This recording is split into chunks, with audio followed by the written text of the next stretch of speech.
अब देखो बात क्या आती है सल्फ़र। सल्फ़र जो हमारा है उसकी एलिमेंट्री स्टेट क्या है, S8, ठीक है, वो हमें एलिमेंट्री S8 की फॉर्म में मिलता है, ठीक है। और वो जो रूम टेम्परेचर है, देखो at the room temperature rhombic sulphur is stable, ठीक है, रूम टेम्परेचर पे हमारा रोम्बिक सल्फर होता है। देखो मैं आपको एक बात बता देता हूँ, S8 सल्फर हमें दो पार्ट में मिलता है, एक रोम्बिक सल्फर और एक मोनोक्लिनिक, ठीक है। रोम्बिक सल्फर और मोनोक्लिनिक में क्या है, ये S8 के ही पार्ट है, ठीक है। रोम्बिक के अंदर भी S8 होता है और मोनोक्लिनिक में भी S8 होता है, बट उनकी जो फॉर्म होती है वो अलग अलग फॉर्म होती है, ठीक है। और इसी रोम्बिक सल्फर को हम अल्फा सल्फर बोलते हैं और इस मोनोक्लिनिक को हम बीटा सल्फर बोलते हैं। जो रोम्बिक सल्फर होता है हमारा, ठीक है, रोम्बिक सल्फर हमारा बिलो 96 डिग्री सेल्सियस क्या होता है, स्टेबल होता है। और जो मोनोक्लिनिक होता है वो अबव 98 डिग्री के ऊपर स्टेबल होता है, समझ गए। 96 के ऊपर बिलो तो रोम्बिक होता है और अबव मोनोक्लिनिक होता है। फिर क्या हुआ, 369 केल्विन के ऊपर रोम्बिक और मोनोक्लिनिक दोनों आपस में क्या हो जाते हैं, स्टेबल होते हैं। और इस टेम्परेचर को हम क्या बोलते हैं, ट्रांजिशन टेम्परेचर, यानी एक ऐसा टेम्परेचर जिसके ऊपर क्या रोम्बिक सल्फर और मोनोक्लिनिक दोनों आपस में इक्वल स्टेबल होते हैं, ठीक है, उसको हम ट्रांजिशन टेम्परेचर बोलते हैं। बिलो में रोम्बिक स्टेबल होता है और अबव में क्या कहते हैं, मोनोक्लिनिक। और इस इक्वल के ऊपर ये दोनों रिवर्सिबल कंडीशन पे आ जाते हैं, मोनोक्लिनिक रोम्बिक सल्फर और मोनोक्लिनिक। और इनके बीच में एक डिफरेंस देख लो, ये येलो कलर का होता है, ये पेल येलो कलर का होता है। इसका मेल्टिंग पॉइंट 385.8 केल्विन होता है और मोनोक्लिनिक का मेल्टिंग पॉइंट 393 केल्विन होता है। स्टेबल का मैंने आपको बता दिया, ये ऑक्टाहेड्रल स्ट्रक्चर में हमें नज़र आता है और ये हमें नीडल लाइक स्ट्रक्चर में नज़र आता है, सुई की तरीके से जो होते हैं। ये ट्रांसपेरेंट होता है, ये ट्रांसकुलेंट होता है, समझ गए।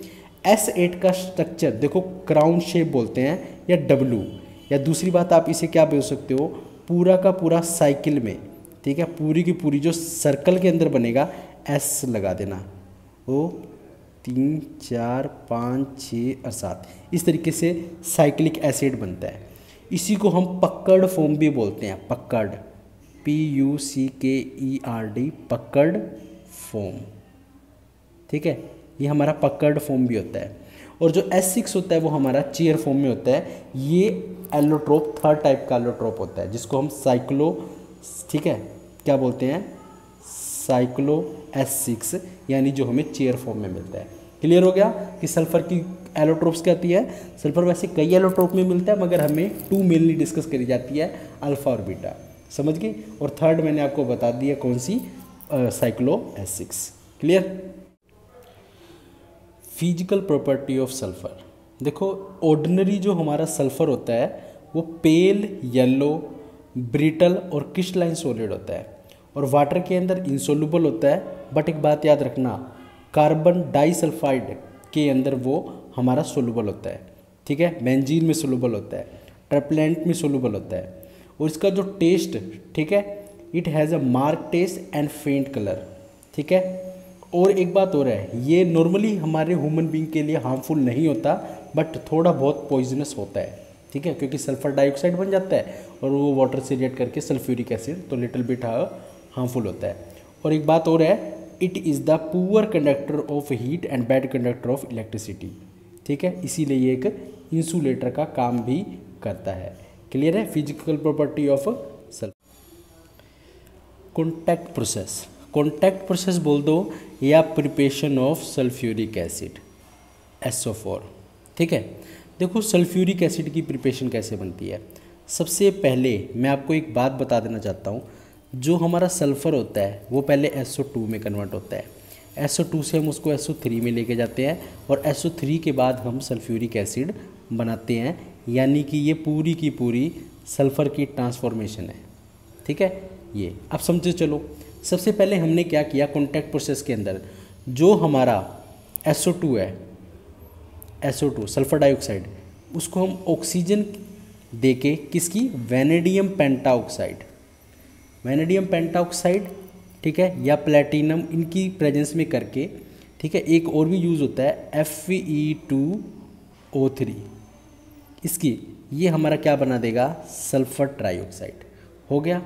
इस सल्फर ट्राईऑक्साइड को सेकंड स्टेप के अंदर, ठीक है, इस सल्फर ट्राईऑक्साइड को सेकंड स्टेप के अंदर हम क्या मिलाते हैं, सल्फ्यूरिक एसिड मिलाते हैं H2SO4, ठीक है, H2SO4 जिसके अंदर आपका 98%, ठीक है, यानी कि SO3 लगभग सल्फ्यूरिक एसिड में 98% डिज़ोल्व हो जाती है और वो हमें क्या प्रोवाइड करती है, ओलियम।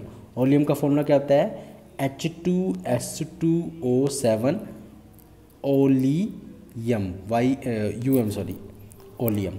और ये जो ओलियम हमें प्रिपेयर हुआ है, ठीक है, ओलियम का क्या करते हैं, थर्ड स्टेप में डाइल्यूशन कर देते हैं। डाइल्यूशन करने से हमें क्या होगा, डाइल्यूशन करना या वाटर मिलाना, यानी कि H2S2O7 में जब हम वाटर मिलाते हैं तो हमें जो सल्फ्यूरिक एसिड मिलता है वो हमें मैक्सिमम यील्ड में मिलता है, ठीक है, मैक्सिमम यील्ड में, मैक्सिमम यील्ड, और अप्रोक्सीमेट वो 96 से 97% होता है कंसनट्रेटेड फॉर्म में। देखो आधे ज़्यादा बच्चे सोचते हैं सर कॉन्टैक्ट प्रोसेस में ना अपने सेकंड स्टेप में ही सल्फ्यूरिक एसिड डाल दिया और हम बना भी यही रहे हैं। भाई जो कॉन्टैक्ट प्रोसेस में आपने सल्फ्यूरिक एसिड बनाया है ना वो मैक्सिमम यील्ड को बनाने के लिए है, ये लेबोरेटरी में प्रिपेयर किया गया है। अब बच्चे कहते हैं सर जब लेबोरेटरी में प्रिपेयर किया गया तो दुनिया में पहली बार कैसे बना था, तो दुनिया में पहली बार जब बना था जिसको हम नेचुरल प्रोसेस बोलते हैं, तो वो भी आप देख लो नेचुरल प्रोसेस कैसे हुआ, ठीक है। नेचुरल प्रोसेस में आपको पता है सल्फर नॉर्मल होता है, उसको ऑक्सीजन की प्रेजेंस में जब हम बंद कर देते हैं तो वो SO2 बनाता है, ठीक है, SO2 हो गया। SO2 सिमिलरली SO2, ठीक है, सिमिलरली वाटर के साथ जब रिएक्ट करता है, ठीक है, तो वो हमारा देखो क्या बनाएगा, H2SO3, ठीक है, बन गया ये हमारा। फिर क्या होता है, हमें तो सल्फ्यूरिक एसिड चाहिए था, सल्फ्यूरिक एसिड के लिए हमें एक ऑक्सीजन और चाहिए जो वो ऑलरेडी नेचर से ले लेता है, क्योंकि ये सारा काम नेचर से हो रहा है। SO2 वाटर के पास जाता है, ठीक है, ऊपर, और वहीं से ऑक्सीजन को लेके ये SO3 जो बना है वो जाके हमारा क्या बन जाता है, H2SO4, जिसको हम नेचुरल एसिड बोलते हैं, ठीक है, ये नेचुरल एसिड होता है H2SO4, ठीक है। ये चीज़ हमें इसमें नहीं पता कंसनट्रेटेड है डाइल्यूटेड है, मतलब मैक्सिमम डाइल्यूटेड फॉर्म में मिलता है, और जो हम लेबोरेटरी में प्रिपेयर करते हैं वो हमें कहाँ मिलता है, कंसनट्रेटेड फॉर्म में, मैक्सिमम यील्ड में निकालने के लिए सब करते हैं, ठीक है। अब एक चीज़ और नोट करते चलो, H2SO4 की बात आई है तो इसका थोड़ा सा स्ट्रक्चर डिस्कस कर लेते हैं। सल्फर के जितने भी ऑक्सो एसिड या जो भी बनेंगे, ठीक है, यहाँ पे पॉइंट नोट करना, ये टेट्राहेड्रल बनने की कोशिश करते हैं। तो टेट्राहेड्रल में, और मैंने आपको एक बात और भी बताई थी, H और O का कॉम्बिनेशन बनाओगे तो OH का ट्वाइस SO2, तो डबल बॉन्ड, ये टेट्राहेड्रल क्या होता है, OH यहाँ पर हुआ, फिर ये और फिर ये, हो गया हमारा टेट्राहेड्रल H2SO4, इस फॉर्म में हमें नजर आता है। और एक बात होती है, H2SO4 के अंदर हाइड्रोजन बॉन्डिंग होती है, बिल्कुल होती है जी, हाइड्रोजन बॉन्डिंग होती है, इसीलिए वाटर के अंदर थोड़ा इजीली सोलूबल हो जाता है। हाइड्रोजन बॉन्डिंग होती है इसीलिए इसका बॉइलिंग पॉइंट भी ज़्यादा होता है, ठीक है। और एक बात और सल्फ्यूरिक एसिड के लिए है, it is called the king of chemical, या फिर हम इसको क्या बोलते हैं, ऑयल ऑफ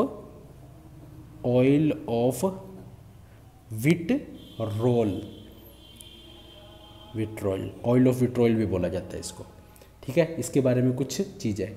और एक चीज़ मैं और बताना चाहूँगा, ठीक है, सल्फ्यूरिक कंसनट्रेटेड नाइट्रिक एसिड की तरह सल्फ्यूरिक एसिड भी एक ऑक्सीडाइजिंग एजेंट है, ऑक्सीडाइजिंग एजेंट है, तो क्या देगा हमें, H2O, SO2 और एक नेसेंट ऑक्सीजन, ये तो हमें देगा ही देगा, क्योंकि ये क्या है, ऑक्सीडाइजिंग एजेंट है हमारा। क्लियर है। फिजिकल प्रॉपर्टी ऑफ H2SO4, तो सबसे पहले देखो क्या है, it is a colourless and oily liquid, freezing point and boiling point, ठीक है, हाई होंगे, क्योंकि मैंने आपको बताया हाइड्रोजन बॉन्डिंग होती है, डेंसिटी 1.84 होती है, और ये हाइड्रेटेड होता है, और जैसे ही वाटर के अंदर आप डालोगे तो इसके अंदर इवोल्यूशन ऑफ हीट निकलती है।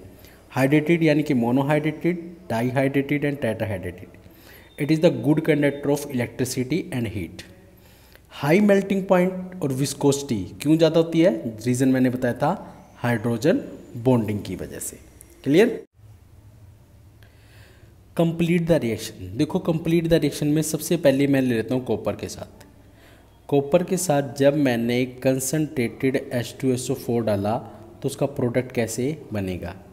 ठीक है, थोड़ी देर पहले मैंने अभी आपको बताया कि जो हमारा कंसनट्रेटेड H2SO4 होता है, it is an act as oxidizing agent.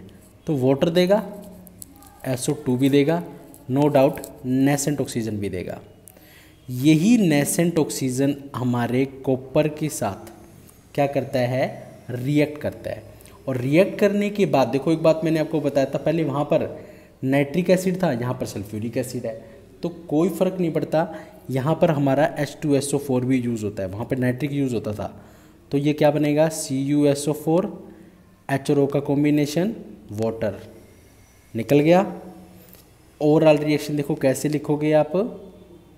Oral में नेसेंट से nascent cut, copper plus 2H2SO4 give rise to CuSO4, 2 water molecule plus में SO2। ये हमें ओवरऑल रिएक्शन मिल गई।